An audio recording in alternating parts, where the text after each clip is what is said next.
24 of my friends walked through the wall, but it wouldn't let me die.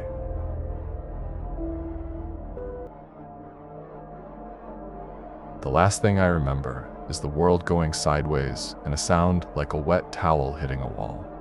The next thing I know, I'm standing on the cracked pavement of Old Mill Road. The fog's so thick it feels like breathing water. It was wrong. The air. It was silent. No birds, no distant highway hum, just the sound of 24 other people breathing.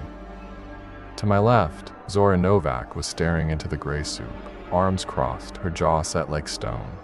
She always looked like she was chewing on a secret.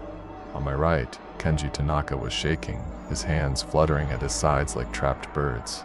"What is this? What the fuck is this?" His voice was thin, swallowed by the oppressive quiet. "It's a wall," Zora said, her voice flat. She didn't look at him. She was staring at it. I hadn't seen it at first. It wasn't a wall, not really.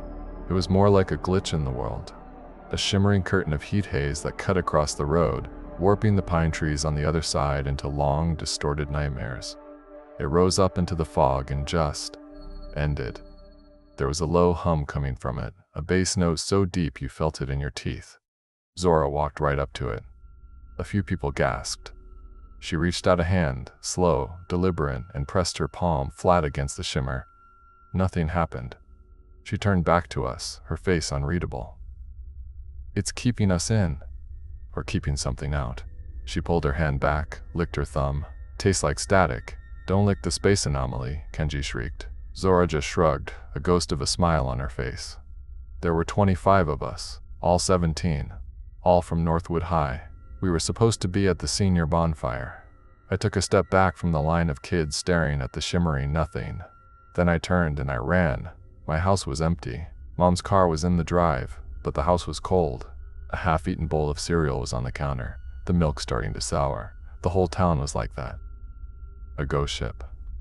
Cars parked in driveways, front doors unlocked, TVs left on, broadcasting static. Everyone was just gone. It was only us. And the fog. And the shimmer. The first week was chaos. The second was worse. We ransacked the grocery store, then we started ransacking each other's houses. Amity Shaw decided it was the rapture. She preached to us in the town square, eyes wild, telling us we were the sinners left behind. On day 9, she walked to the edge of town, screamed a line of scripture, and ran full tilt at the shimmering wall. She didn't bounce off. She didn't disappear.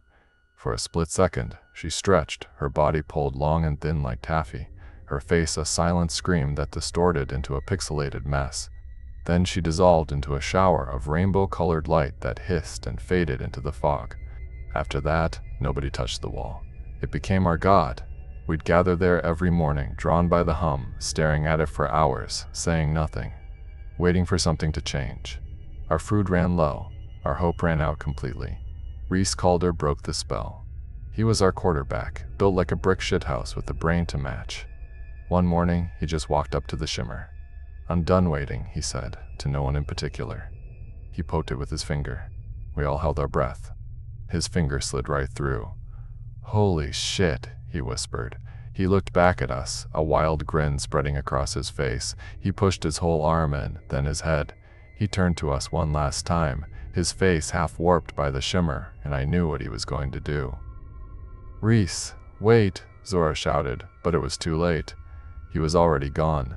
He didn't scream, he didn't dissolve, he just wasn't there anymore. That's all it took. One person making it through was a green light.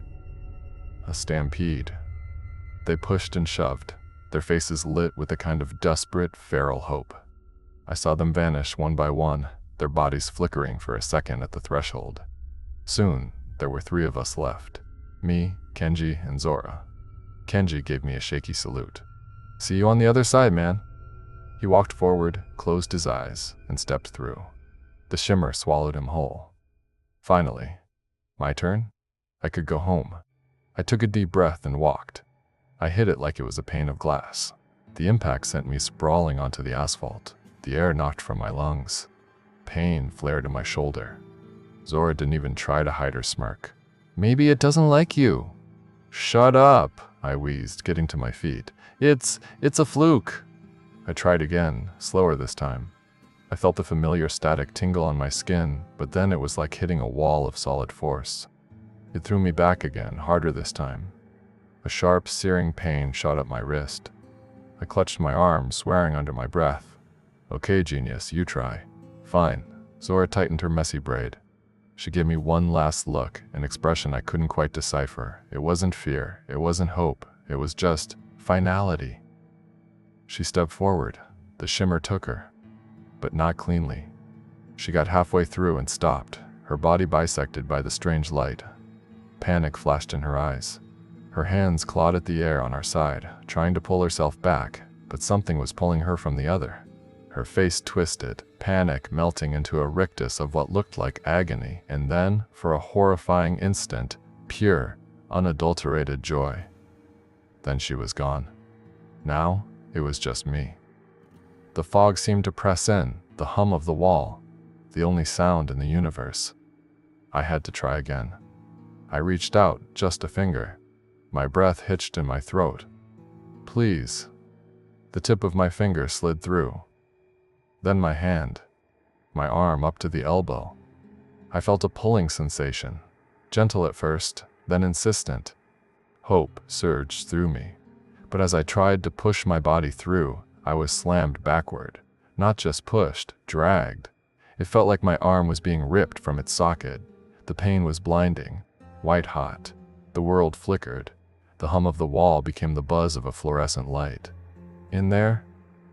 Caspian, I know you're in here. The voice was distant, coming through a tunnel. My vision swam back into focus. I wasn't on a road. I was on a floor of cold white tiles. The tiles in the third-floor bathroom. The ones covered in crude drawings and phone numbers.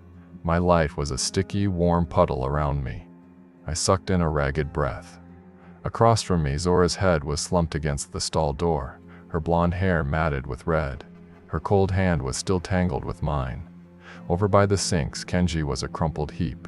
Footsteps in the hall. Getting closer. Louder. I tried to breathe, but my lungs wouldn't work. The bathroom door, the one I was leaning against, flew open. Found you.